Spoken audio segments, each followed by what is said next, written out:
Astaghfirullah. Assalamualaikum warahmatullahi wabarakatuh.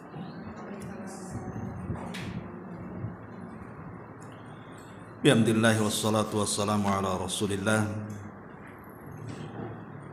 wa ala alihi wa sahbihi wa mawalah wa la hawla wa la quwwata illa billahi wa ba'du. Alhamdulillah, segala puja dan puji hanya milik Allah subhanahu wa ta'ala. Salat dan juga Nabi besar Muhammad sallallahu alaihi wa ala alihi wasallam.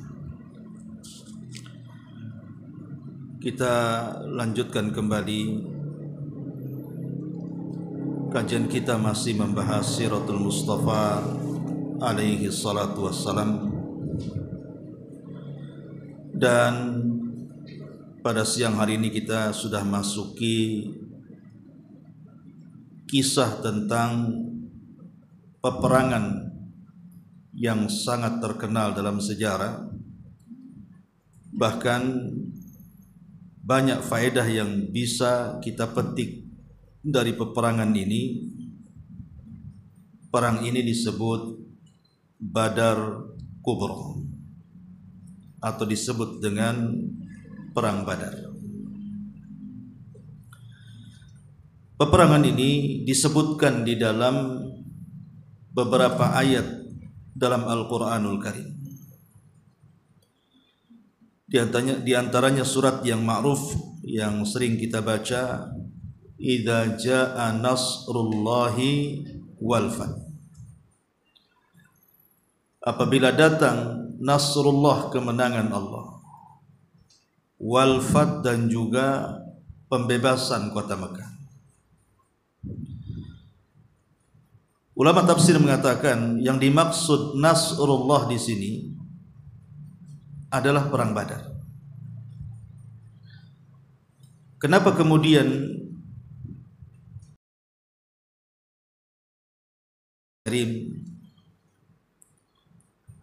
karena memang perang ini adalah perang perdana yang dilakukan Nabi sallallahu alaihi wasallam, di mana Nabi langsung berhadapan dengan musuh dengan jumlah yang sedikit, dengan peralatan yang terbatas, dan juga kendaraan yang terbatas. Namun karena kegigihan Rasul dan para sahabatnya, Allah subhanahu wa ta'ala memberikan kemenangan dalam perang ini. Bahkan perang ini juga disebut perang pembeda, bedakan antara hak dan yang batil. Karena setelah tragedi perang ini, maka kekuatan kaum muslimin semakin kokoh. Munculnya orang-orang munafik yang dulu membenci Nabi sallallahu alaihi wasallam, mereka pura-pura masuk Islam. Dan banyak peristiwa akibat dari peperangan ini. Ma'asyiral muslimat yang dimuliakan Allah subhanahu wa ta'ala, adapun sebab terjadi peperangan ini, sebagaimana yang sudah kita jelaskan dalam pertempuran Dzul Uwaisirah itu, bahwa mata-mata Nabi sallallahu alaihi wasallam mendengar ada kafilah dari Quraisy yang cukup besar yang hendak melakukan pulang dari perniagaan di Syam menuju kota Mekah. Sampai-sampai dijelaskan di sini, kafilah tersebut membawa harta yang melimpah milik penduduk Mekah. Di antaranya 1000 ekor unta dengan muatannya, kemudian 50.000 dinar emas, dan beberapa harta yang lainnya. Jadi Nabi SAW mendengar bahwa ada kafilah dari Mekah yang pulang dari Syam setelah berniaga pulang ke Mekah. Maka Nabi SAW ingin mengambil haknya, sebagaimana dulu dia dan para sahabatnya saat hijrah dirampas hartanya oleh orang-orang kafir itu, maka dia akan mengambil haknya kembali dengan cara merampas kafilah yang datang dari Syam menuju Mekah yang dipimpin ketika itu oleh Abu Sufyan yang bersamanya. Tetapi Allah Subhanahu wa taala takdirkan Nabi SAW dan para sahabatnya tidak berhasil menyergap Abi Sufyan dan seluruh barang dagangannya, karena kecerdasan Abi Sufyan sendiri yang memang berpengalaman. Dia selalu mencari-cari tahu tentang Rasul dan para sahabatnya. Jadi di sini hanya perang taktik sebenarnya. Lah ketika itulah kemudian Abi Sufyan pun menyewa seorang penunggang kuda yang sangat cepat, dibayar dengan sangat mahal. Ketika dia sudah tahu dia terancam oleh pasukan Rasul dan para sahabatnya, maka dikirimlah sepucuk surat lewat penunggang kuda ini yang bernama Dhamdham. Kemudian si Dhamdham ini berhasil kemudian sampai di daerah Juhfah.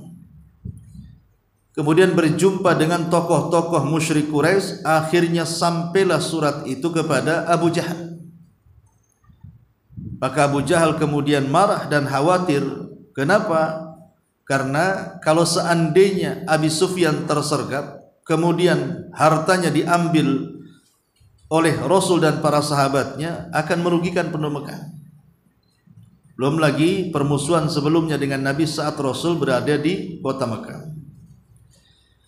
Dari situlah makanya kemudian Abu Jahal pun mempersiapkan pasukan yang besar dan melibatkan seluruh tokoh-tokohnya, sampai jumlah yang kemudian mereka bawa itu melebihi jumlah kaum muslimin berlipat-lipat.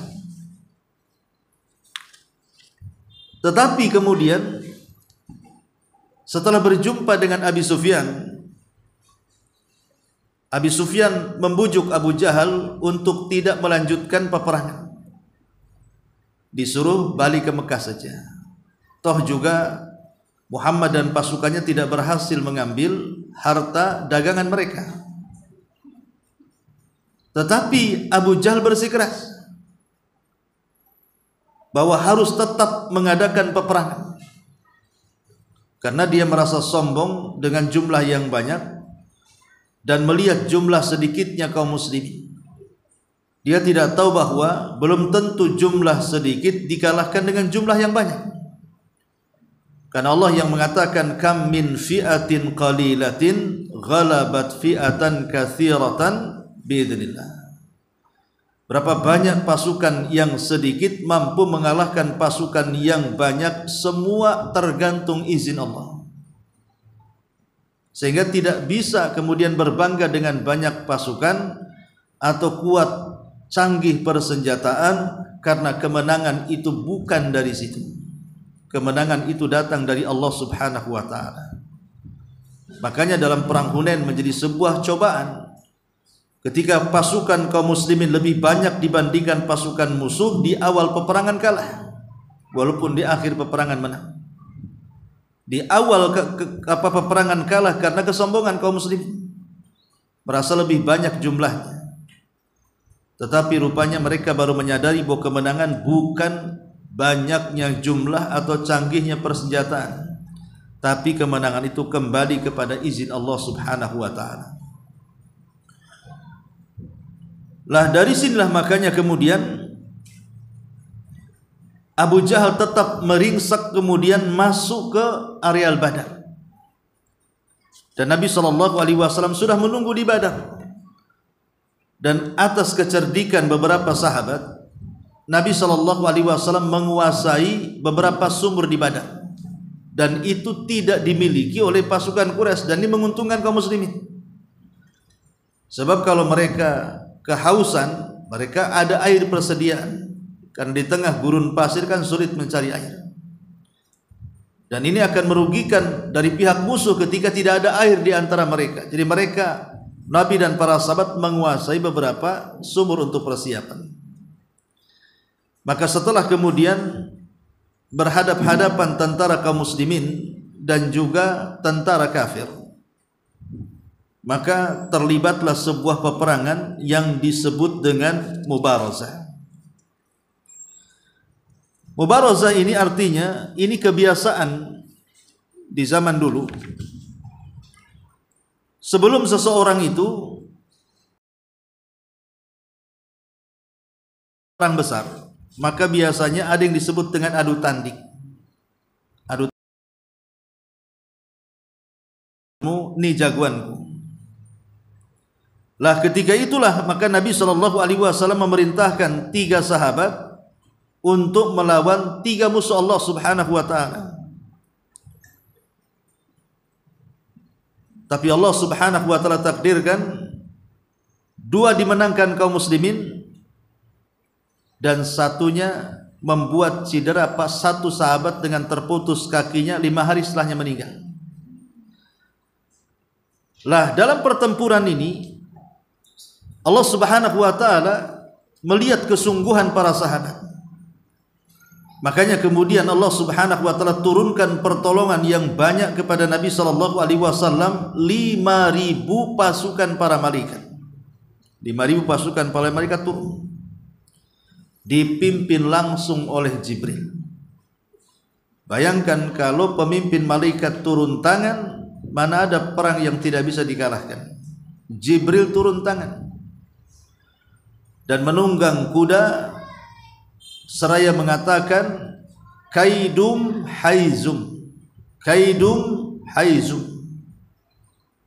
Jadi kudanya Jibril itu namanya haizum, kuda yang sangat putih, bergerak dengan 5.000 pasukan kaum muslimin sehingga membuat heran tentara musuh. Terkadang kepala melayang tidak tahu siapa yang menebas. Kemudian kaki tangan terputus dari badan, tidak tahu siapa yang menyerang. Mereka tidak sadar bahwa mereka sedang dibantai oleh para malaikat. Lah dalam peristiwa inilah banyak sekali yang gugur dari pihak musuh. Pihak musuh ini banyak yang gugur. Yang menjadikan kerugian musuh itu adalah tokoh-tokohnya. Hampir semua tokoh-tokoh musyrik itu gugur di perang ini. Bahkan tokoh sentralnya Abu Jahal itu meninggal di perang ini dan dipermalukan oleh Allah Subhanahu wa taala karena yang dia seorang jenderal, harusnya yang membunuhnya jenderal, baru terhormat jenderal lawan jenderal. Ini yang membunuh anak-anak, namanya Mu'ad dan Mu'awwid, keduanya putra daripada Afra. Ketika 2 remaja ini mendatangi Abdurrahman ibn Auf, kalau tidak salah, kemudian mengatakan, wahai ammi, yang mana satu yang namanya Abu Jahal itu? Maka Abdurrahman menunjukkan kepada seseorang yang di kepalanya ada ciri khusus. Itulah Abu Jahal, katanya. Maka tiba-tiba 2 orang ini menyerang Abu Jahal dan berhasil membunuhnya. Dan 2 anak muda ini sama-sama bersamaan membunuh Abu Jahal. Walaupun yang memenggal kepalanya, dipisahkan dari badannya, adalah Abdullah ibn Mas'ud radhiyallahu anhu.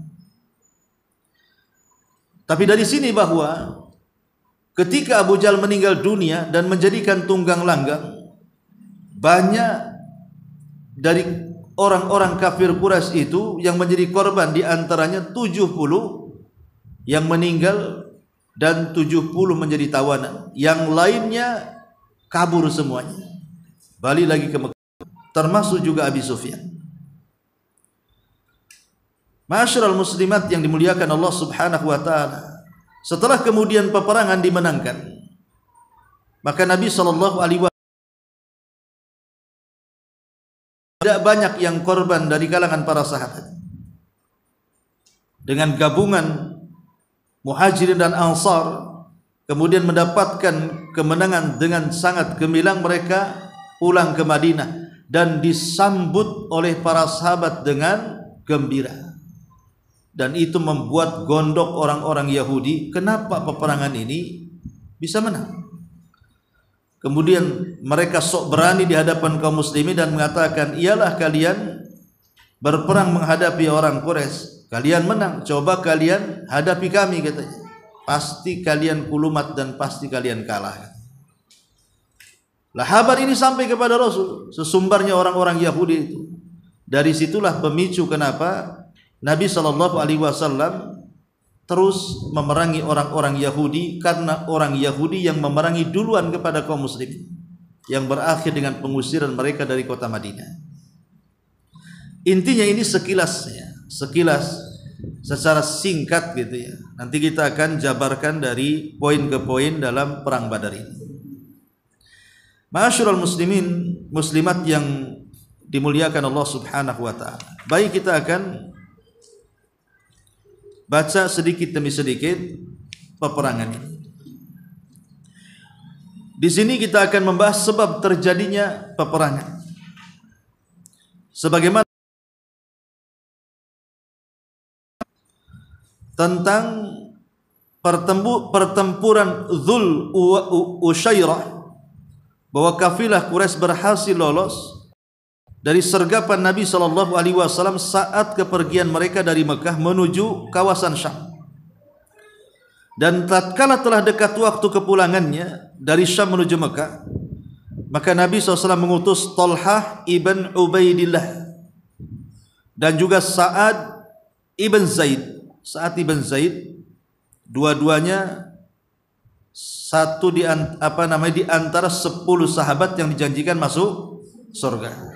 Nah, salah satunya Talha dan Sa'ad. Ya. Jadi yang dipilih oleh Nabi SAW tidak sembarang orang. Kemudian kata pengarang di sini, setelah Rasul mengutus Talha dan juga Sa'ad ke arah utara untuk memantau perkembangan macam mana beritanya, akhirnya kafilah yang dipimpin Abi Sufyan pun melintasi tempat mereka berdua. Keduanya langsung bergegas kembali ke Madinah dan memberitahukan kepada Nabi SAW perihal kafilah tersebut. Versi riwayat menyebutkan bahwa beliau ketika itu tengah dalam perjalanan menuju Badar. Kafilah tersebut membawa harta yang melimpah, yang kesemuaannya itu adalah milik penduduk Mekah. 1000 ekor unta yang syarat dengan muatan bernilai lebih kurang 50.000 dinar dan yang lainnya. Hal ini merupakan kesempatan emas bagi kaum muslimin untuk melancarkan pukulan telak terhadap perekonomian penduduk Mekah. Sebab kalau seandainya ini berhasil diambil, otomatis ekonomi di Mekah kan goyang. Karena bagaimanapun kebutuhan mereka banyak dipasok dari luar. Oleh karena itulah maka Nabi SAW mengumumkan kepada kaum muslimin, baru mengatakan, ini adalah kafilah Quraisy yang membawa harta benda mereka.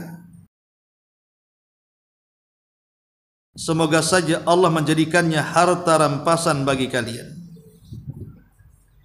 Nabi SAW diizinkan oleh Allah Subhanahu wa taala untuk mengambil harta rampasan atau ghanimah dalam bahasa Arab. Di zaman dulu ghanimah tidak boleh diambil. Di zaman Bani Israel itu kalau menang dalam peperangan kemudian mendapatkan harta rampasan perang, maka harta rampasan perang itu tidak boleh dimanfaatkan, dibuang begitu saja. Tetapi kemudian syariat Islam berubah sehingga Nabi SAW mengatakan, wa uhillat li al-ghanaim, telah dihalalkan kepadaku harta rampasan perang yang tidak dihalalkan kepada umat sebelum. Makanya Rasul mengatakan seperti itu, ini adalah kafilah Quraisy yang membawa harta benda mereka, maka keluarlah song-song ambil tuh harta itu, semoga Allah menjadikan harta rampasan bagi kalian. Kenapa Rasul menyuruh untuk merampas.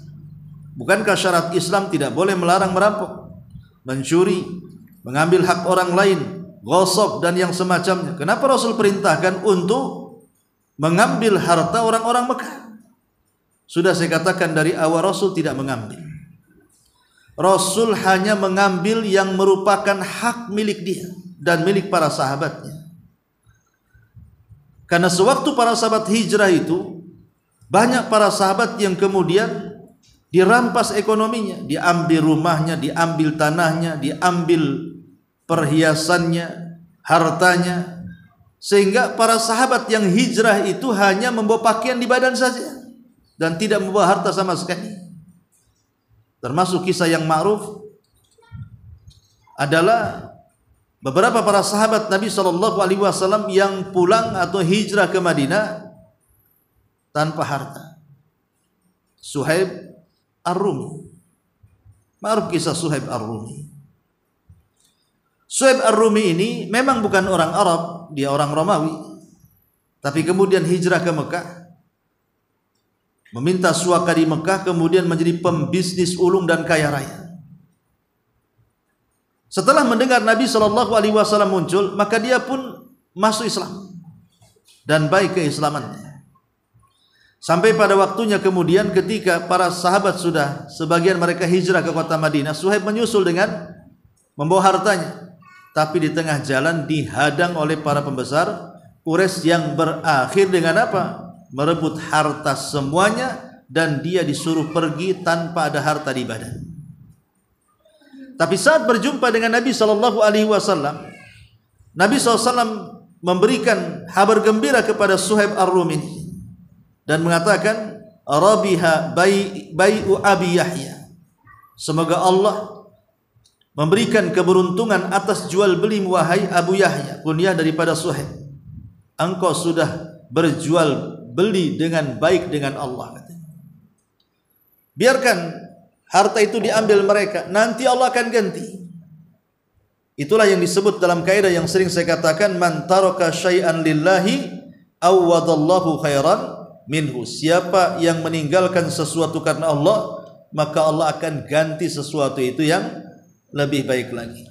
Ketika para sahabat meninggalkan harta mereka, semua karena Allah.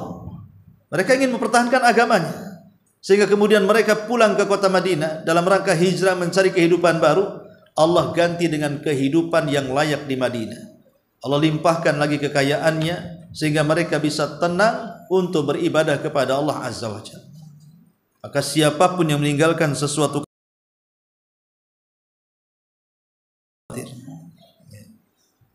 contohnya apa?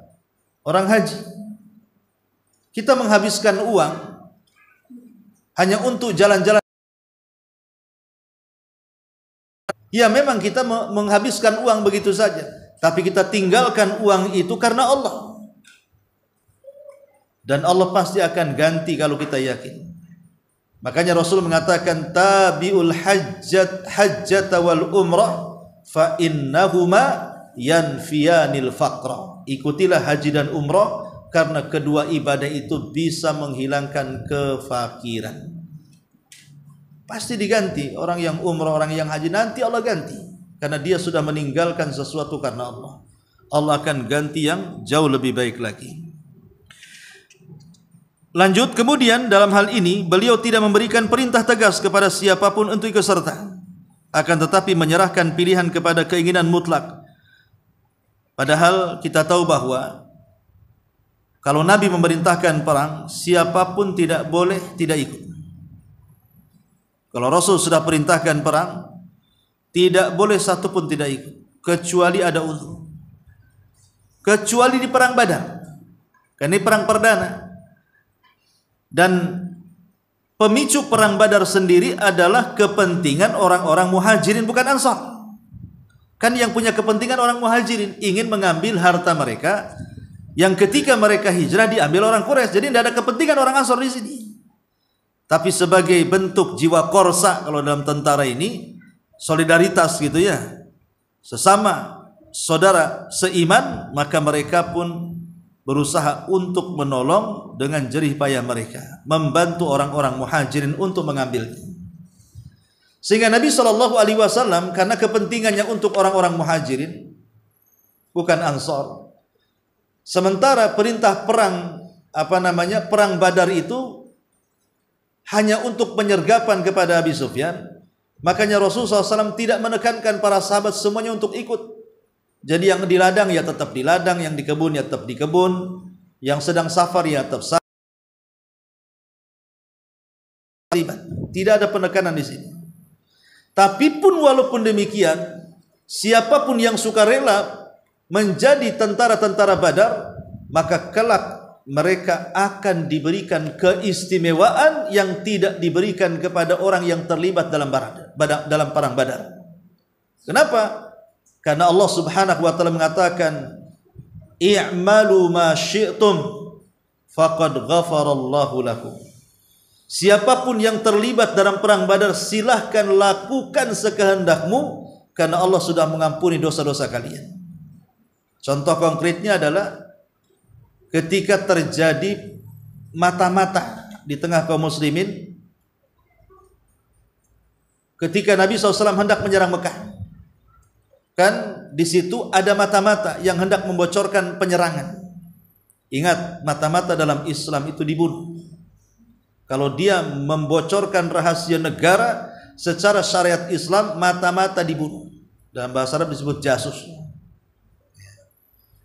Lah ketika itu ada mata-mata, namanya Hatib ibn Abi Balta'ah, Hatib ibnu Abi Balta'ah. Tiba-tiba dia ngirim surat, kemudian mengutus seorang wanita, kemudian dibayar dan disuruh surat itu sampai ke Mekah sebelum Rasul mengirim pasukan ke sana. Tapi Jibril datang,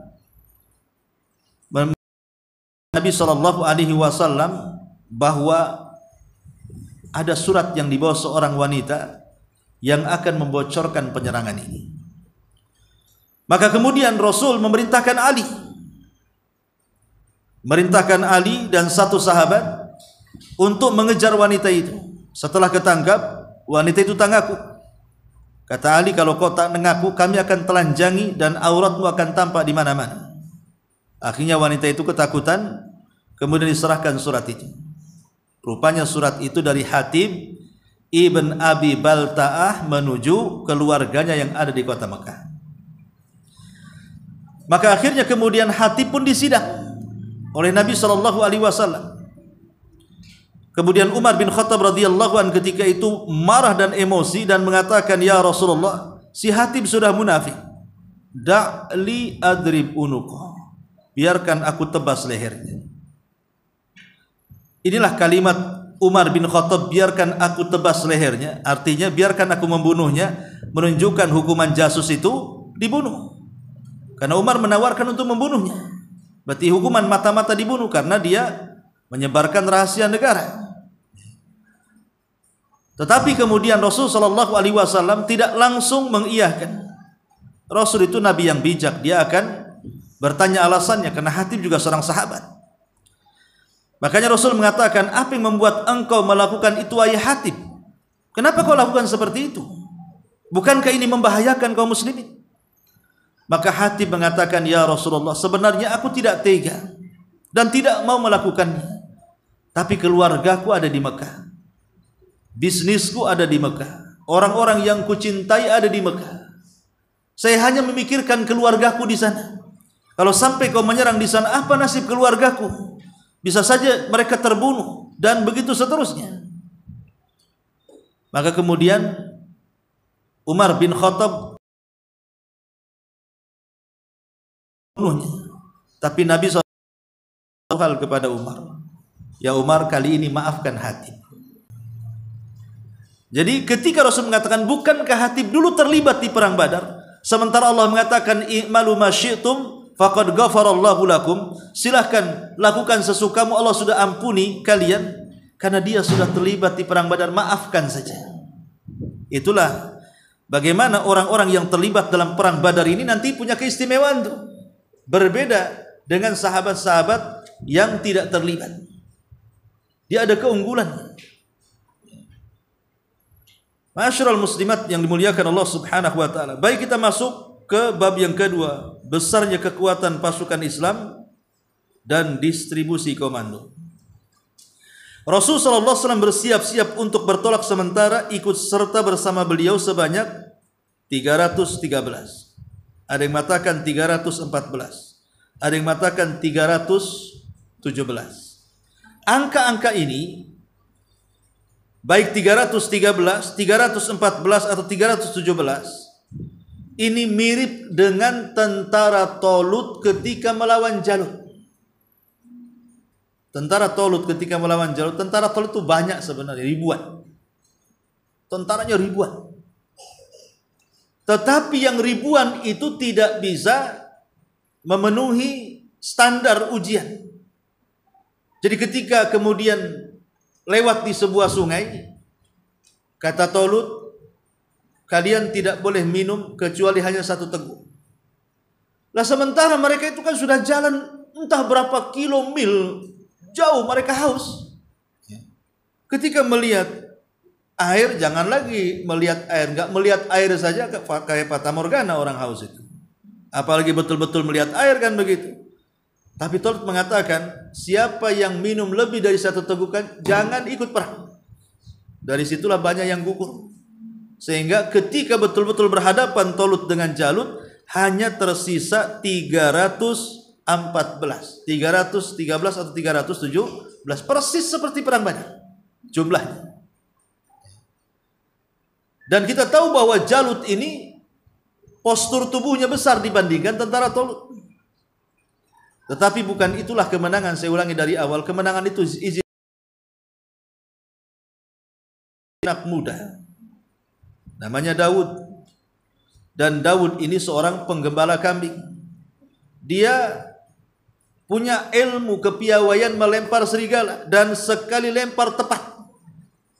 Jadi Daud ini yang kelak akan jadi nabi itu memang penggembala kambing dan suka melempar serigala yang mengganggu kambingnya. Anehnya lemparannya selalu tepat gitu, tidak pernah meleset. Dengan skill inilah kemudian ketika tentara yang 314 atau 313 ini ketika melihat tentara yang banyak yang besar-besar, mereka pun ciut, tidak berani maju. Apalagi yang ngajak duel itu langsung Jalut. Kemudian Talut mengatakan kepada pasukannya, siapapun yang bisa mengalahkan Jalut, dia akan menikahi putriku dan dia akan mewarisi tahtaku. Disitulah akhirnya Daud alaihi salam ketika menghadapi Jalut hanya dengan lemparan batu saja. Karena dia ngelempar batu suka. Lempar batu ke kepalanya pecah mati. Ya. Makanya kemudian setelah peperangan ini Daud menikahi putrinya Talut dan menjadi raja setelahnya. Makanya satu-satunya nabi yang dianugerahi pertama kali dari nabi-nabi Bani Israel kerajaan dan kenabian itu cuma Daud. Itu yang perdana pertama, baru diwariskan ke Sulaiman. Dan selepas itu tidak ada lagi. Ya, jadi intinya bahwa angka ini disesuaikan dengan angka yang terjadi saat perang Talut melawan Jalut. Kemudian pengarang merinci, riwayat yang lain menyebutkan 83 atau 86 dari kalangan Muhajirin dan 61 dari suku Aus serta 170 dari suku Khazraj. Lihat, tentara di Badar itu kebanyakan Ansor, bukan Muhajirin. Padahal yang punya kepentingan Muhajirin, tapi yang banyak terlibat orang-orang Ansor. Bagaimana mereka mencintai saudaranya luar biasa. Orang-orang Ansor terhadap orang-orang Muhajirin, jiwa korsanya luar biasa untuk saling melindungi sesama mereka karena sama-sama memperjuangkan agama Allah Subhanahu wa taala. Mereka tidak menggalang kekuatan besar untuk keberangkatan ini dan juga tidak mengambil persiapan yang matang sehingga mereka tidak memiliki selain 1 atau 2 ekor kuda saja. Padahal dari Madinah ke Badar kan cukup jauh. Jalan kaki lelah juga. Jadi cuman bawa 2 ekor kuda. 1 kuda ditunggangi oleh Zubair ibn Awam dan satunya lagi oleh Al-Miqdad ibnul Aswad Al-Kindi. Zubair ibn Awam, suami dari Asma bintu Abi Bakar, kemudian melahirkan Abdullah ibn Zubair. Semasa bayi, karena Aisyah radhiyallahu anha adalah saudari daripada Asma, jadi Abdullah ini suka digendong. Karena biasanya kan anak laki-laki, bayi lebih disukai dibandingkan anak perempuan. Apalagi comel gitu ya. Anak laki-laki kan suka digendong ke sana kemari ya. Sehingga orang-orang memanggil Aisyah itu sebagai Ummu Abdillah. Kunyahnya Aisyah Ummu Abdillah, padahal Abdullah bin Zubair bukan anak dia, anak saudarinya Asma ya. Tapi karena suka digendong-gendong Aisyah, maka disematkanlah kemudian kunyah Aisyah dengan sebutan Ummu Abdillah. Ummu Abdillah. Ya kunyah seperti ini punya anak tidak. Buktinya Aisyah tidak punya anak, boleh juga disebut kunyah. Bahkan di zaman Rasul ada anak kecil belum balik namanya Abu Umair. Pakai Abu juga kan. Bukan kalau sudah ikut sunnah baru diganti nama jadi Abu-Abu gitu enggak, atau Umu-Umu enggak ya. Ini sunnah ya, memang sunnah seperti itu. Dipanggil dengan nama anaknya. Nah, kemudian Al-Miqdad ibn Aswad Al-Kindi, sahabat ini sangat dicintai orang Syiah. Padahal dia juga sahabat ahli sunnah. Kita mencintai semua sahabat, tapi orang-orang Syiah ini entah kenapa dia suka dengan Al-Miqdad ibn Aswad ini. Dan mereka mengatakan setelah meninggalnya Rasul, semua murtad. Abu Bakar murtad, Umar murtad, semua murtad kecuali 7 atau 8 sahabat. Salah satunya Al-Miqdad ibn Aswad ini. Kemudian kata pengarang, mereka juga hanya memiliki 70 ekor unta. Kenapa bawa unta? Ya untuk memikul barang-barang, perbekalan, beras, nasi, jagung, rawon, semua di situ ya. Artinya untuk perbekalan, kalau enggak kan nggak mungkin dibawa sendiri. Dan itu juga menghemat tenaga masalahnya. Apalagi unta ini binatang aneh. Binatang yang bisa berjalan di mana saja dan bertahan di mana saja, terutama di gurun-gurun pasir. Kemudian kata pengarang, masing-masing unta ditunggangi oleh 2 hingga 3 orang secara bergantian. Sementara Rasulullah SAW berdiri beserta Ali dan Marsad bin Abi Marsad Al-Ghanawi. Jadi Nabi SAW dia bersama 3 orang. Dia sendiri, Ali, Marsad bin Abi Marsad, saling gantian tunggangan. Kalau Rasul di atas nampak Ali capek, Rasul turun, Ali naik gitu ya. Nanti nampak Marsad ini lelah, Ali turun, Marsad naik gitu. Dan ini bentuk apa? Tawadhu'nya Nabi. Tawadhu'nya Nabi seperti itu. Ketika Rasul sallallahu alaihi wasallam melihat Ali dan Marsad ini sangat kelelahan, maka Nabi SAW mendahulukan mereka untuk di atas unta. Kemudian karena mereka segan dengan Nabi SAW, masa dia suruh jalan kaki? Harusnya kan Rasul yang di atas gitu kan. Rasul mengatakan, kalian tidak lebih kuat dari aku. Kata Rasul, kalian tidak lebih kuat dari aku, sudah naik saja.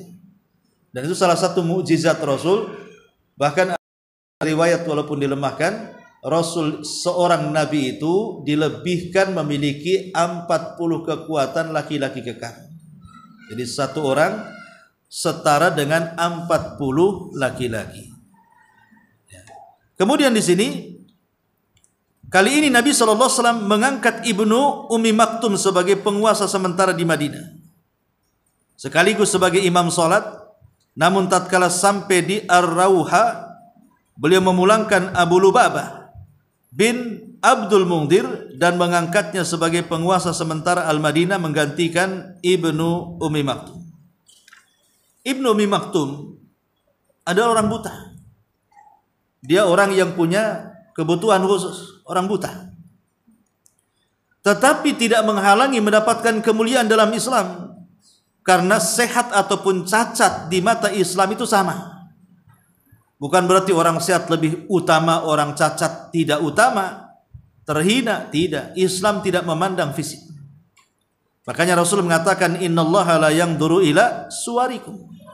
Allah tidak memandang rupa kalian atau fisik kalian. Terkadang orang yang cacat lebih mulia di hadapan Allah dibandingkan orang yang sehat, ataupun sebaliknya. Lalu barometer kemuliaan pada apa? Maka Rasul menjelaskan, innallaha la yanzuru ila suwarikum wala ila amwalikum walakin yanzuru ila qulubikum wa a'malikum. Allah tidak memandang rupamu, Allah tidak memandang hartamu, yang memandang hati dan amalmu. Selama orang-orang cacat itu mereka beramal saleh, maka mereka bisa lebih mulia dibandingkan orang sehat.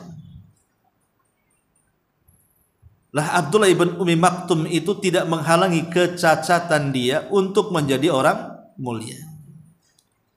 Bahkan Ibnu Ummi Maktum ini ada kisah tersendiri dengan Nabi. Jadi saat Rasul berdakwah di depan orang-orang Quraisy itu, pembesar-pembesarnya dengan harapan masuk Islam, tiba-tiba dia main nyelonong saja ke tempat pertemuan Rasul dengan orang-orang Quraisy dan berteriak-teriak ingin masuk Islam. Sementara pembesar-pembesar Quraisy itu mereka merendahkan orang-orang ke sini, sehingga menjadikan Nabi Shallallahu Alaihi Wasallam juga ikut terpengaruh, sehingga dia pun berpaling dan berbuka masa. Dari sinilah turun ayat Nabi SAW abasa wa tawalla an ja'ahul a'ma. Dia telah bermuka masam dan berpaling ketika datang orang buta kepadanya. Apa salahnya orang buta seolah-olah seperti itu? Dia jelas mau masuk Islam, kok tolak.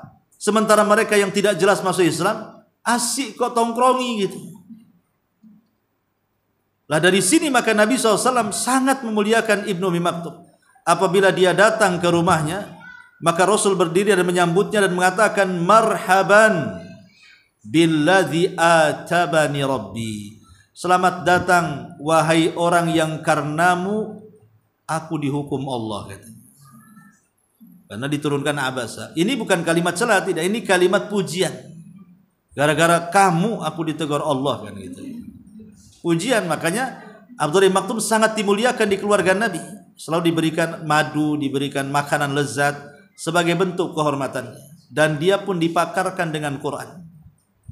Abdullah bin Maktum itu pakar dalam Quran, walaupun dia buta. Makanya dia dipercaya untuk mengurus masjid. Dan dia juga sebagai muadzin tetap yang ditetapkan Nabi Shallallahu Alaihi Wasallam di zaman Rasul. Ada 4 muadzin. Tentu pemimpin muadzin adalah Bilal. Kita syak lagi, tidak ragu lagi, Bilal Maktum ini. Kemudian yang ketiga Abi Mahdhurah. Kemudian yang keempat Sa'ad Al-Qaradi Maula Ammar ibn Yasir. Bilal dengan Abdullah ibn Ummi Maktum yang diajarkan kalimat taswib as-salatu khairum minan naum pada subuh ditempatkan di Masjidil Haram. Adapun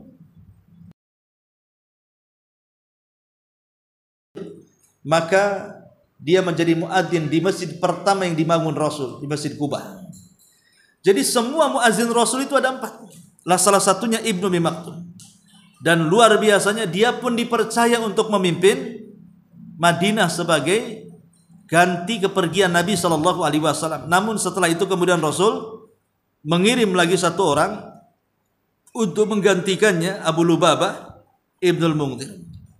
Kemudian kata beliau, panji komando umum kali ini diserahkan kepada Mus'ab ibn Umair al-Qurasi. Mus'ab ibn Umair al-Qurasi al-Badri, dan ia sangat tampan. Ingat, Mus'ab ini jasanya besar dalam Islam. Karena kalau bukan karena Allah, kemudian karena kepiawaian Mus'ab ini, sulit para pembesar Ansor yang belakangan masuk Islam itu mereka masuk Islam. Seperti pemimpin Aus, Sa'ad bin Mu'ad, atau pemimpin Khajraj, Sa'ad bin Ubadah, atau pemimpin yang lainnya gitu. Mus'ab inilah yang diutus oleh Nabi Shallallahu Alaihi Wasallam untuk melobi mereka. Kenapa? 1, Mus'ab ini mantan orang kaya, punya wibawa.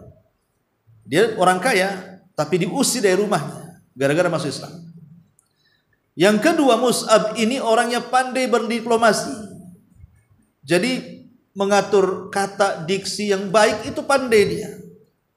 Karena memang dakwah itu diperlukan itu kan itu. Dakwah kan modalnya ngomong, apalagi kan. Sehingga harus betul-betul punya. Kemudian yang lebih lagi adalah dia orang gantengnya orang Mekah. Jadi orang tampannya orang Mekah ini Mus'ab bin Umair. Perawakannya persis seperti Rasul gitu ya. Makanya ketika dia meninggal di peperangan disangkanya yang dibunuh Nabi, padahal Mus'ab itu, karena perawakannya persis seperti Nabi. Ganteng orangnya, cakep orangnya, kalau ngomong orator, pandai berdiplomasi, macam-macam keunggulan Mus'ab itu. Dan Rasul tidak mengirim sembarang orang kalau berdakwah itu. Rasul mengirim seseorang yang memiliki banyak skill di situ. Bukan hanya ketampanan bicara, ahli lobby dan begitu seterusnya, tapi dia juga bukan orang biasa. Dulunya mantan orang kaya karena diusir dari keluarganya saja dia. Jadi pergaulannya bisalah menyesuaikan diri gitu. Mus'ab ibn Umair ini. Coba kalau seandainya dikirim Umar kan beda, emosian orangnya. Ya tentu akan beda lagi hasilnya. Maka Rasul juga cari yang tampan-tampan, cari yang bisa diplomasi. Makanya Mus'ab terpilih, dan subhanallah, gara-gara Mus'ab bin Umair ini akhirnya 2 kabilah masuk Islam karena pemimpinnya masuk Islam. Hanya dengan ucapan yang lembut dari Mus'ab, akhirnya pemimpin 2 kabilah yang belakangan menjadi Ansar itu masuk Islam dikarenakan Mus'ab bin Umair. Walaupun demikian kematiannya sangat tragis. Dia mati di perang Badar. Kemudian Mus'ab ini ketika meninggal jasadnya, bukan perang Badar, ketika di perang Uhud, jadi jasadnya itu apabila ditarik kepalanya maka tampak kakinya, apabila ditarik kakinya tampak kepalanya. Pada orang kaya. Akhirnya Nabi SAW menarik ke kepala dan menutup kakinya dengan dedaunan. Mus'ab ibn Umair radhiyallahu anhu. Selanjutnya kata beliau, pasukan menjadi 2 batalion. 1 batalion Muhajirin, benderanya diserahkan kepada Ali bin Abi Thalib. Bendera ini dinamai dengan Uqab. Yang kedua, batalion Ansar, benderanya diserahkan kepada Sa'ad bin Mu'adz, pemimpin dari Aus. Yang satu kabilah semua masuk Islam karenanya. Makanya saat kematiannya Sa'ad ini, arsy Allah bergoncang, 70.000 malaikat mengantarkan jenazahnya, dan Nabi SAW sangat sedih dengan kepergiannya. Itulah Sa'ad bin Mu'adz. Kemudian kata beliau, untuk sayap kanan pasukan beliau mempercayakan komandonya kepada Az-Zubair ibn Awam, sedangkan sayap kiri dipercaya kepada Al-Miqdad ibn Amr. Hanya kedua orang ini saja yang mengendarai kuda di pasukan kaum muslimin. Ini sebagaimana telah disinggung di muka. Adapun pasukan garis belakang diserahkan kepada Qais ibn Abi Sahsah, sedangkan komando umum tetap dipegang oleh beliau selaku panglima tertinggi dalam pasukan, maksudnya oleh Nabi SAW sebagai pemimpin tertinggi dalam peperangan, karena perang ini langsung dipimpin Nabi. Baik, kemudian pasukan Islam bergerak menuju Badar. Nabi bergerak bersama pasukannya, tidak memiliki persiapan, lalu keluar dari arah celah Madinah dan berlalu melewati jalan utama yang mengarah ke Mekah hingga akhirnya sampai ke sumur Ar-Rauha. Dan tatkala berangkat dari sana, beliau memposisikan jalan menuju Mekah di sebelah kirinya dan berbelok ke arah sebelah kanan yang menuju An-Naziyah. Maksudnya langsung tujuan Badar. Lalu beliau menelusuri pinggirannya hingga memotong jalan sepanjang lembah yang diberi nama Ruhkan.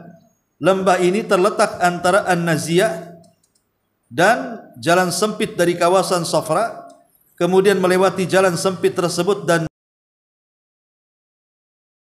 karena beliau mengutus Bas bin Amr al-Juhani dan Adi bin Abi Az-Zaghba Al-Juhani untuk ke Badar sebagai mata-mata Quraisy, orang-orang mata-mata untuk mengawasi orang-orang Quraisy ini.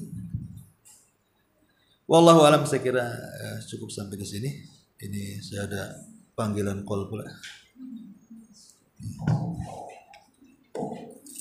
Insyaallah kita lanjutkan minggu depan. Subhanakallahumma bihamdika asyhadu an la ilaha illa anta astaghfiruka